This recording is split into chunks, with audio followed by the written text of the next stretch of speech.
नमस्कार, मैं हूं प्रियंका संभव। आप देख रहे हैं मेरे साथ इंश्योरेंस सेंट्रल। इस शो में हम आपको देते हैं महीने भर के इंश्योरेंस सेक्टर के एक्शन और खबरों का राउंड अप, क्योंकि देश के बीमा उद्योग में बहुत कुछ बदल रहा है। लंबे अरसे के बाद हम नई कंपनियों को देख रहे हैं कि वो जुड़ रही हैं, साथ में नए नए तरह के प्रोडक्ट्स भी आ रहे हैं। बीमा रेगुलेटर इरडा भी कंपनियों को नज कर रहा है कि आप नए प्रोडक्ट लाइए। नई कंपनियों के लाइसेंस को देने में अब तेजी आ गई है और बीमा नियामक इरडा के चेयरमैन देबाशीष पांडा ने जल्द ही बीमा कानून में बदलाव लाने की भी संकेत दिए हैं।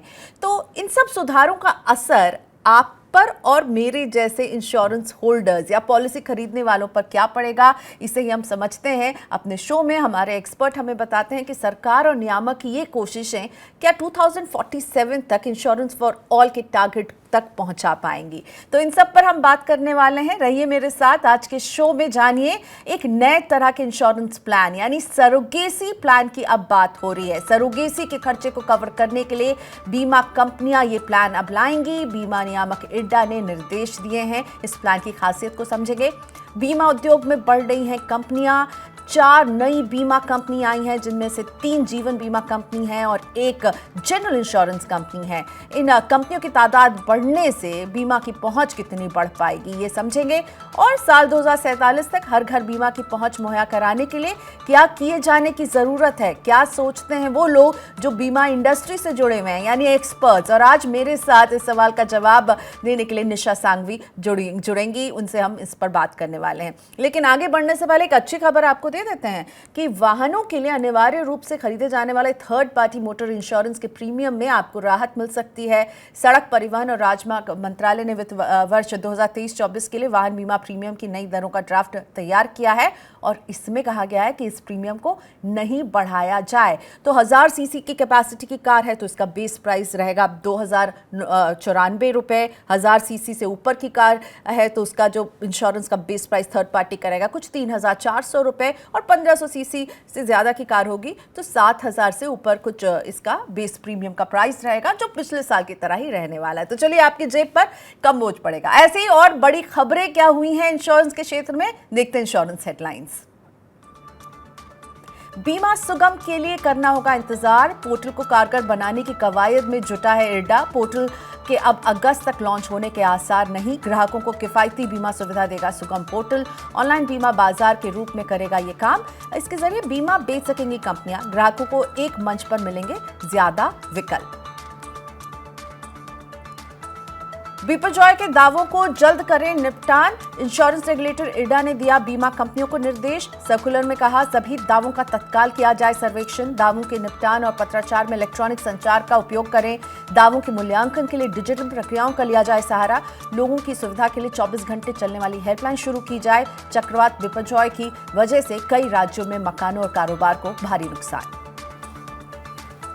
बीमा क्षेत्र में बड़े बदलाव की तैयारी। सरकार का देश में 2047 तक सभी को बीमा मुहैया कराने का लक्ष्य है। बीमा कंपनियों को आकर्षित करने के लिए कानून बदलेगी सरकार। इसमें विदेशी निवेशकों को आकर्षित करने के लिए होंगे उपाय। इरडा के चेयरमैन देबाशीष पांडा ने दिए संकेत। अभी बीमा कंपनी में 74% हिस्सेदारी रख सकती है विदेशी निवेशक। देश में अभी 5% के स्तर पर बीमा की पहुंच है। बीमा कंपनियों के प्रबंधन के तहत 60 लाख करोड़ रुपए की संपत्ति। सहारा लाइफ को सैक से राहत। कारोबार को एसबीआई लाइफ को सौंपने के इरडा के आदेश पर लग गई है रोक। इरडा ने सहारा इंडिया लाइफ की खस्ताहाल वित्तीय स्थिति को देखते हुए इसका पूरा कारोबार एसबीआई लाइफ को देने का आदेश दिया था। फैसले के खिलाफ सिक्योरिटीज अपीलेट ट्राइब्यूनल यानी सैट गई थी सहारा लाइफ। सहारा की दलील सुनने के बाद सैट ने इरडा के आदेश पर रोक लगा दी है। सहारा लाइफ के हैं करीब 2 लाख पॉलिसी होल्डर। बीमा क्षेत्र में आई एक और कंपनी गो डिजिट को मिली जीवन बीमा कारोबार की मंजूरी। इंश्योरेंस रेगुलेटर इरडा ने जारी किया लाइसेंस। कनाडा स्थित फेयरफैक्स समूह की सहायक कंपनी है गो डिजिट। जनरल इंश्योरेंस के कारोबार में पहले से ये कंपनी मौजूद थी। जीवन बीमा कारोबार के लिए आईपीओ ला रही है गो डिजिट। कंपनी की ओर से सेबी में जमा किए गए हैं जरूरी दस्तावेज। देश में अब जीवन बीमा कंपनियों की संख्या बढ़कर 26 हो गई है।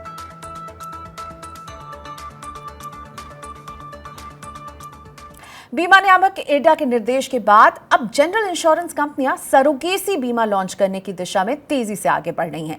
इसके लिए ऐसी पॉलिसी डिजाइन की जा रही है जिनमें सरोगेट मदर्स को ज्यादा से ज्यादा फाइनेंशियल सिक्योरिटी दी जा सके। कैसी होगी सरोगेसी इंश्योरेंस पॉलिसी, क्या होगी इसके खास बात, समझिए हमारी इस खास रिपोर्ट में। देश में हेल्थ इंश्योरेंस का दायरा बढ़ाने के लिए बीमा नियामक इरडा लगातार नए प्रोडक्ट्स को बढ़ावा दे रहा है। अब इरडा ने बीमा कंपनियों को सरोगेसी से जुड़े खर्च के लिए कवरेज देने के लिए कहा है, जिसके लिए ऐसी पॉलिसी डिजाइन की जाएगी जिसमें सरोगेट मदर को ज्यादा से ज्यादा वित्तीय सुरक्षा मिल सके। साथ ही बच्चे की चाहत रखने वाले परिवार कम खर्च में अपने आंगन को नन्हे मुन्ने की किलकारियों से गुलजार कर सकें। जब कोई पति पत्नी किसी मेडिकल कंडीशन के चलते बच्चे को जन्म नहीं दे पाते तो वह किसी अन्य महिला की कोख को किराए पर ले लेते हैं। इस प्रक्रिया के जरिए बच्चे को जन्म देना सरोगेसी कहलाता है। पैसे लेकर जो महिला बच्चे को जन्म देती है उसे सरोगेट मदर कहते हैं। इरडा ने सभी बीमा कंपनियों को सरोगेसी एक्ट 2012 और असिस्टेड रिप्रोडक्टिव टेक्नोलॉजी एक्ट 2021 का पालन करने को कहा है। इन दोनों अधिनियमों के तहत बीमा कंपनियों को इस प्रोसीजर के लिए उचित प्रोडक्ट उपलब्ध करना होगा। सरोगेसी एक्ट का सेक्शन 4 सरोगेसी के खर्च के लिए इंश्योरेंस कवरेज का प्रावधान करता है। इस कवरेज में डिलीवरी के बाद होने वाली दिक्कतों के इलाज के लिए खर्च को भी शामिल करना होगा।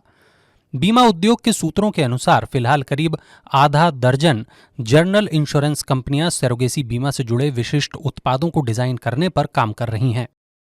इनमें आधे से ज्यादा उत्पाद लगभग तैयार हैं, जो जल्द ही लॉन्च किए जाएंगे। इन उत्पादों में सरोगेट मदर के लिए अलग तरह के राइडर्स भी शामिल किए जाएंगे।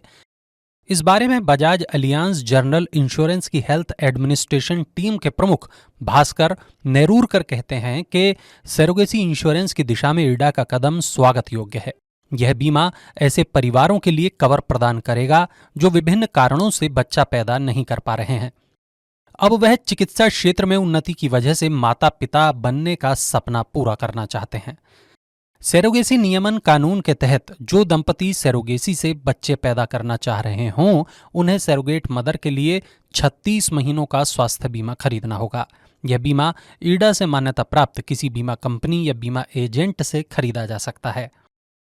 नियमों में स्पष्ट कहा गया है कि बीमा की रकम इतनी होनी चाहिए जो गर्भधारण से लेकर डिलीवरी के कारण उत्पन्न होने वाली किसी भी समस्या के इलाज में पर्याप्त हो।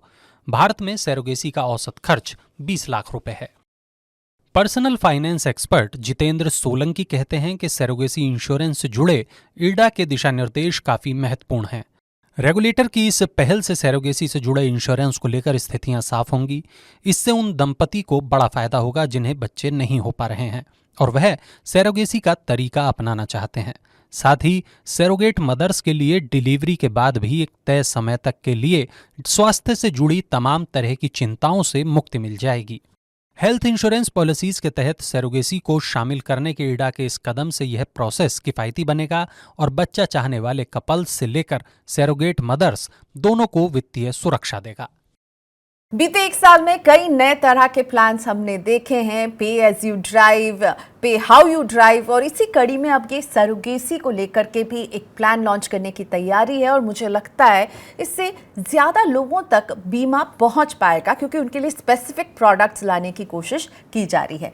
वैसे देश में अभी बीमा की पहुंच बढ़ाने के लिए कई कदम उठाए जा रहे हैं। उसमें से एक ये है कि नियमों में बदलाव पर भी सोच विचार जारी है।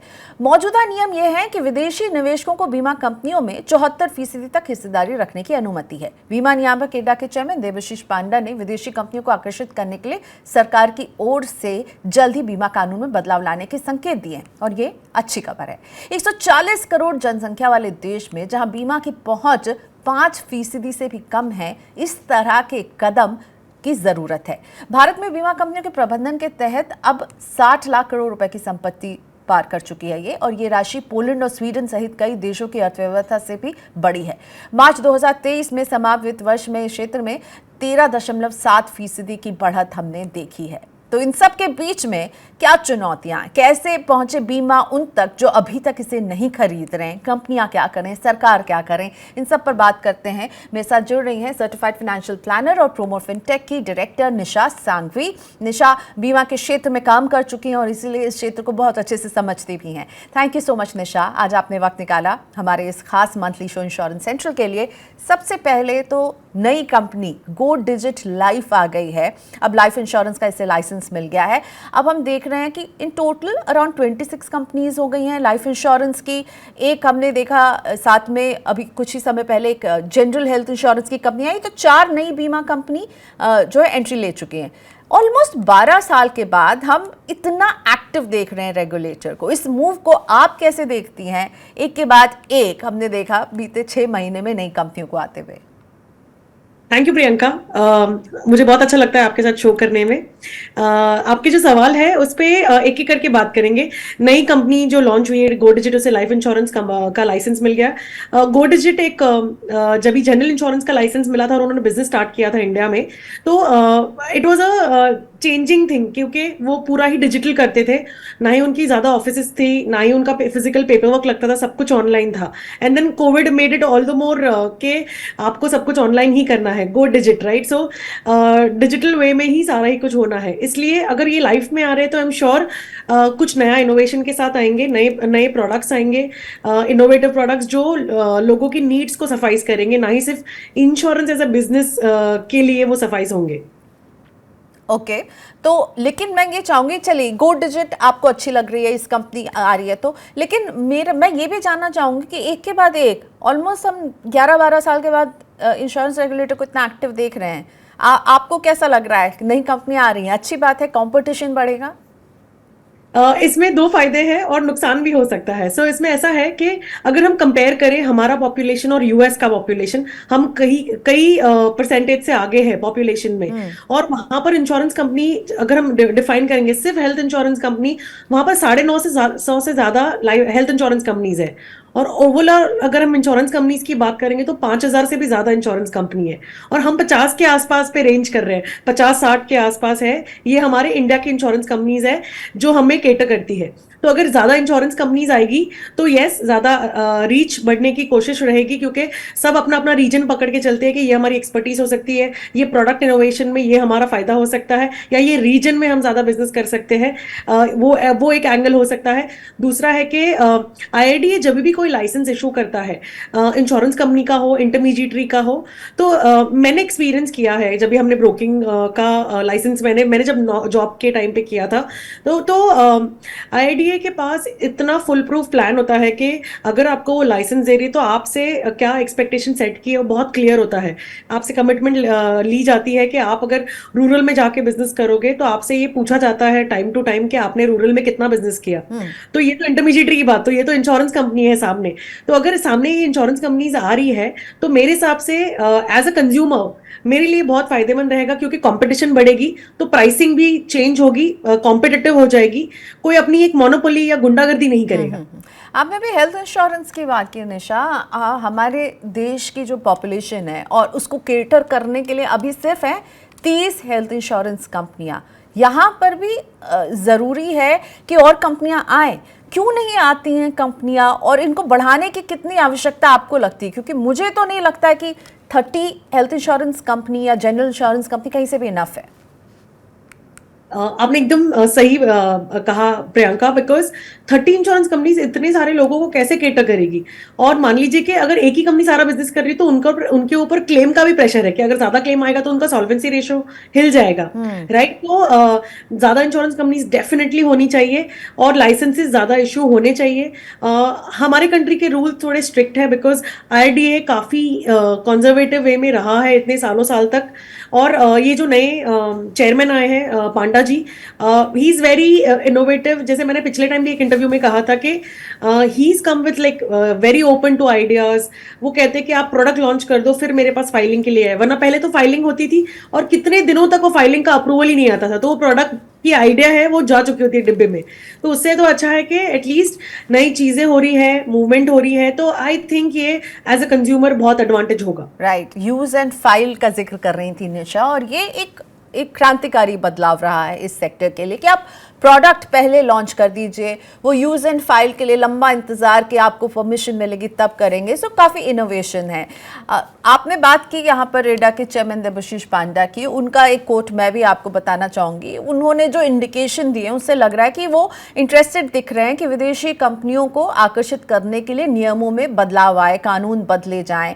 अभी जो है विदेशी निवेशक जो है वो केवल 74% तक हिस्सेदारी रखने की उन्हें अनुमति। आपको लगता है ये कदम जरूरी होगा, ये कदम अच्छा होगा अगर विदेशी कंपनियां आएंगी तो? और विदेशी कंपनियां अगर आएंगी तो डोमेस्टिक कंपनियों का क्या डोमेस्टिक कंपनियां उतनी केपेबल नहीं है कि उस तरह के प्रोडक्ट्स ला सके? और विदेशी निवेश की जरूरत है या पूंजी की प्रॉब्लम है, यहाँ पर कैपिटल की प्रॉब्लम है जो विदेशी निवेशकों के आने से पूरा होगा? सो इसमें दो पार्ट है मेरे हिसाब से। एक तो है कैपिटल की, येस, बिकॉज आपको सॉल्वेंसी रेशियो जो मेंटेन करना पड़ता है, क्वार्टरली अपडेट होती है जो आईआरडीए को देनी पड़ती है। तो अगर आपकी सॉल्वेंसी रेशियो भी ऊपर नीचे है तो आपका लाइसेंस खतरे में हो सकता है। एंड आपकी ये आजकल के जो कंज्यूमर्स भी हैं वो बहुत स्मार्ट हो गए हैं, ये सारी चीज़ों को ट्रैक करते हैं टाइम टू टाइम। ये सारी इन्फॉर्मेशन हमें आईआरडीए की वेबसाइट पे मिलती है, इसलिए बहुत ज़रूरी है कि ये जो इनोवेशन हो रही है लेकिन प्रॉपर गाइडलाइंस के साथ हो।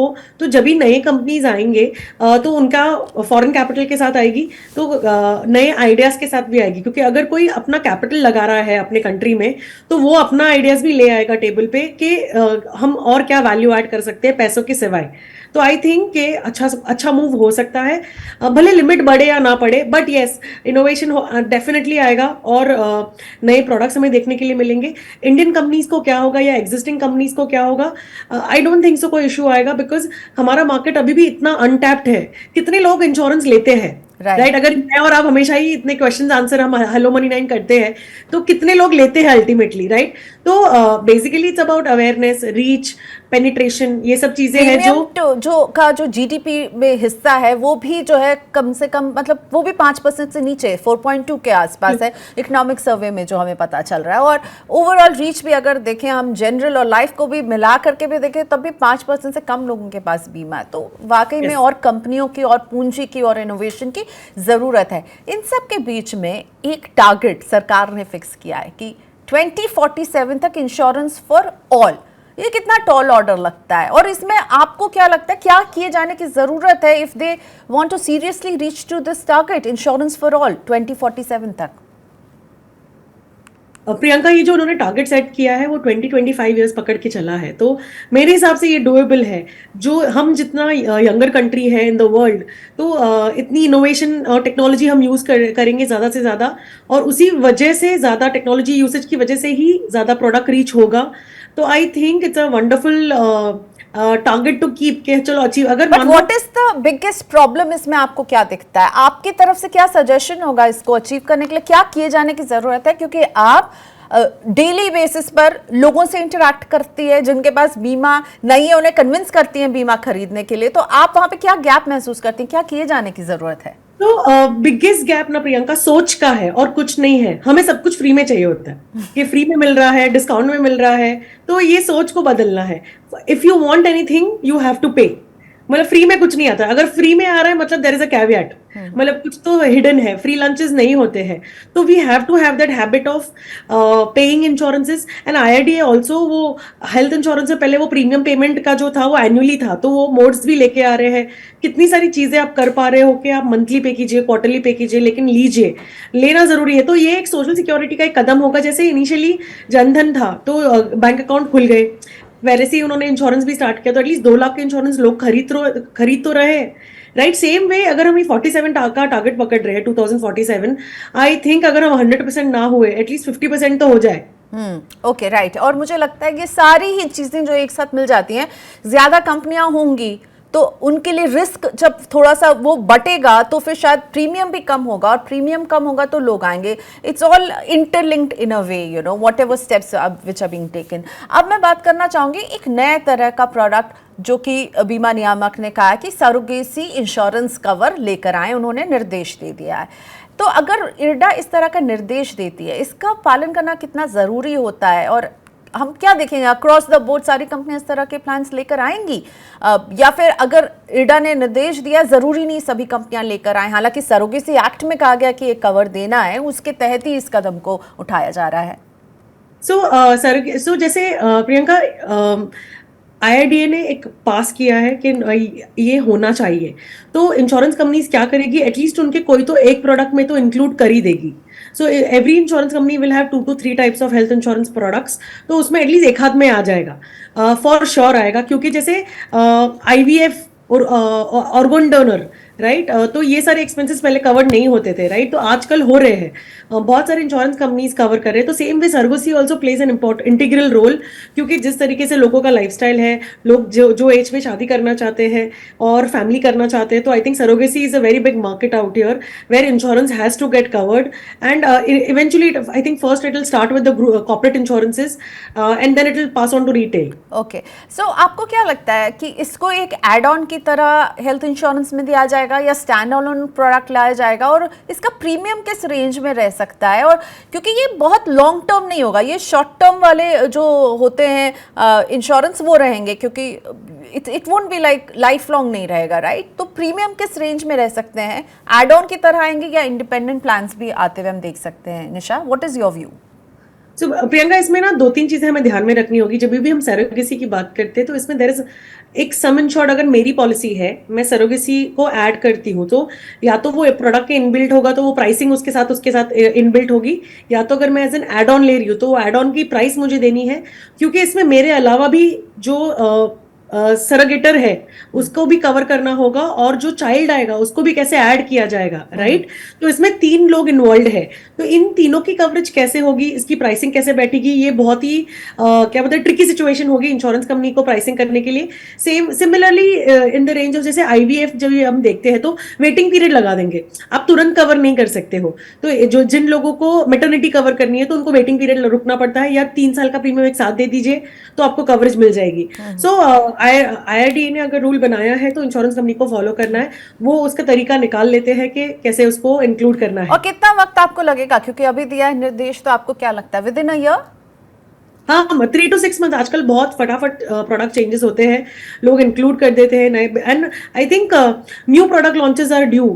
अभी लास्ट 2 साल में इतने नए प्रोडक्ट्स लॉन्च नहीं हुए हैं हेल्थ इंश्योरेंस स्पेशली, तो I think this year we are due for new products coming in the market. तो आई थिंक ये उसके साथ आने चाहिए। ऑलराइट, चलिए निशा, आप कुछ अपने दर्शकों के हम सवाल लेकर आते हैं, कुछ क्वेरीज जो इंश्योरेंस सेंट्रल के प्लेटफॉर्म पर आती है वो रखते हैं। पहला सवाल लेकर आते हैं रतिराम झा का, और ये इनका सवाल बहुत क्रूशियल है क्योंकि इसके बारे में अभी बहुत खबरें भी आ रही हैं। ये बोल रहे हैं कि बीमा एजेंट इन्हें आयुष्मान भारत हेल्थ अकाउंट आभा आईडी बनवाने की सलाह दे रहा है। क्या होता है ये खाता? इस खाते को खुलवाने में कोई जोखिम तो नहीं होगा? ज़रा सा प्लीज़ बताइए यहाँ मिस्टर झा को। ओके, सो ये एक बहुत ही अच्छा स्टेप लिया है गवर्नमेंट ऑफ इंडिया ने। इसकी सक्सेस, इसका फेलियर क्या होने वाला है, लेकिन हमें ये बिल्कुल कोशिश करनी है और यूज करना है। This is basically a central record for every individual, every Indian जिनके पास आधार है, पैन है। आप ये आभा पे जाके, आई मीन उसकी एक साइट दी गई है, आप उस पर जाके अपना अकाउंट ओपन कर सकते हो, और आपके रिकॉर्ड्स, जो मेडिकल रिकॉर्ड्स है, वो सेंट्रली अवेलेबल हो सकते हैं। तो दैट्स अ वेरी, मतलब आपने अपना आभा आईडी बता दिया, आपका अबाउट यू, आपको किस चीज़ की एलर्जी है, आपको क्या हेल्थ इशू है, आप क्या मेडिकेशन खा रहे हो, कौन सा डॉक्टर आपको ट्रीट कर रहा है, ये सारी चीज़ें उसमें कैप्चर हो जाएगी और इन्फॉर्मेशन अवेलेबल रहेगी। So it's a wonderful step for us. It's a very long way to go there, but yes, somewhere will reach for sure. मतलब इसको कहाँ पे जाके हमें ऑनलाइन खुलवा सकते हैं? आभा आईडी कहाँ से मिलेगी? इसका एक इसमें 2 तरीके से आप अपना अकाउंट ओपन कर सकते हो। ऑफिशियल वेबसाइट जो है healthid.ndhm.gov.in, ओके, ये एक वेबसाइट है, और दूसरा जो है आभा का मोबाइल एप्लीकेशन भी है। तो ये 2 तरीके हैं फॉर श्योर जो डायरेक्टली आप कर सकते हो। फिर थर्ड पार्टी एप्लीकेशन पेटीएम में भी ये हो सकता है, और हेल्थ सेंटर्स है, ये भी एक फैसिलिटीज अवेल, आई मीन ये ऑफर कर रहे हैं। आप सजेस्ट करते हैं कि आप ले लें आभा आईडी, आपके लिए अच्छा रहेगा ये? ओके, सो मिस्टर झा ने जो सवाल पूछा था उसका जवाब है बिल्कुल, आपको सही सलाह दी जा रही है, बनवा सकते हैं आप ये आईडी। कुछ खर्चा होगा कि नहीं, आई डोंट नो निशा, आपको पता है कुछ खर्चा तो नहीं? Absolutely free. ओके, चलिए, दैट्स गुड।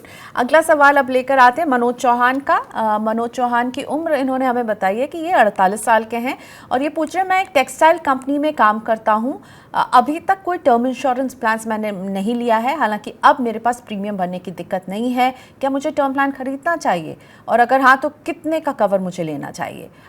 एज इन्होंने 48 बताई है। ओके, इनकम बताइए इन्होंने? नहीं, इनकम नहीं बताई है इन्होंने। ओके, सो जब भी आप टर्म प्लान लेते हो, इंश्योरेंस कंपनी के लिए इंपॉर्टेंट होता है कि आपकी इनकम कितनी है। सो एवरेजली अगर इनकम 5 लाख होती है तो आपको 1 करोड़ का कवर मिल सकता है, अप्रोक्सीमेटली 1 करोड़ 75 लाख से 1 करोड़ के बीच में, जब एक 5 लाख तक इनकम होती है। आपने एज 48 बताई है, इसलिए मैंने ये कहा है। और जब भी मान लीजिए कि इनकम इनफ नहीं है, 5 लाख से कम है, तो आपको एक प्रोडक्ट मिल सकता है, वो है सरल जीवन बीमा। ठीक है, ये इंश्योरेंस जो है वो अवेलेबल है सारे इंश्योरेंस कंपनीज के साथ। एक स्टैंडर्ड IRDA प्रोडक्ट है, ये थोड़ा सा महंगा है आपके नॉर्मल लाइफ इंश्योरेंस से, बट ये एटलीस्ट आपकी एलिजिबिलिटी बनाता है कि आप 50 लाख तक का cover without more questions asked, मतलब ऑन द इनकम डॉक्यूमेंटेशन आपको इंश्योरेंस मिल सकता है। और मुझे लगता है निशा, इन्हें हमें रिकमेंड करना चाहिए आपको। प्रधानमंत्री जीवन ज्योति बीमा पे इनके जैसे लोगों के लिए Yes. बैंक अकाउंट से जुड़ा हुआ कवर है। यस, मतलब स्टार्ट उससे कीजिए कि 2 लाख रुपए तक का कवरेज तो आपकी फैमिली के लिए personal accident and health term insurance हो ही जाएगा। बिकॉज आपकी एज 48 है, तो आपको सब्सक्रिप्शन का एज जो है वो 55 तक का ही, 50 तक का ही है, तो आप अभी कर लेंगे तो एडवांटेज है। 55 तक आप उस पॉलिसी में रह सकते हैं। एंड पैरेलली अगर आप एक 12-15 साल के लिए टर्म प्लान ले लेंगे 50 लाख का, तो एक फैमिली के लिए बैकअप हो जाएगा। ऑलराइट, क्योंकि निशा और मैंने PMJJBY, प्रधानमंत्री जीवन ज्योति बीमा योजना और प्रधानमंत्री सुरक्षा बीमा योजना को आपके लिए कंपेयर भी किया है, तो Money9 के ऐप पर इंश्योरेंस मुकाबला में जाइए और देखिए निशा और मैं आपको क्या बता रहे हैं इंश्योरेंस मुकाबला में। प्रधानमंत्री जीवन ज्योति बीमा योजना के क्या हैं फीचर्स, ये सब जानना है तो इंश्योरेंस मुकाबला को मिस नहीं कीजिएगा। थैंक यू सो मच निशा, आज आपने वक्त निकाला, आपको बाय बाय कहने का वक्त आ गया है। शुक्रिया आपका, थैंक यू, बाय।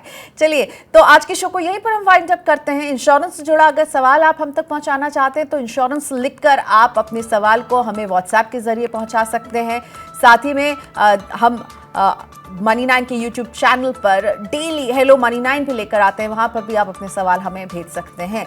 तो अगर आप सवाल जब भेजें तो ध्यान रहे अपने सवाल को जितने क्लियरली आप लिखकर भेजेंगे हमें उसे समझने में आसानी होगी। ये रहे हमारे कॉन्टैक्ट डिटेल्स, 9311211874 पर आप व्हाट्सएप करें या ईमेल करना चाहते हैं तो money9query@tv9.com पर आप हमें मेल कर सकते हैं। और हाँ, यूट्यूब पर आप हेलो Money9 में भी जुड़ सकते हैं। ये हमारा डेली शो है, यूट्यूब पर आता है शाम को 4 बजे। हमारे एक्सपर्ट्स लाइव जुड़ते हैं और आपके सवालों का जवाब देते हैं। ऑलराइट, तो आज के लिए मुझे दीजिए इजाज़त, फिर मिलते हैं, बाय बाय।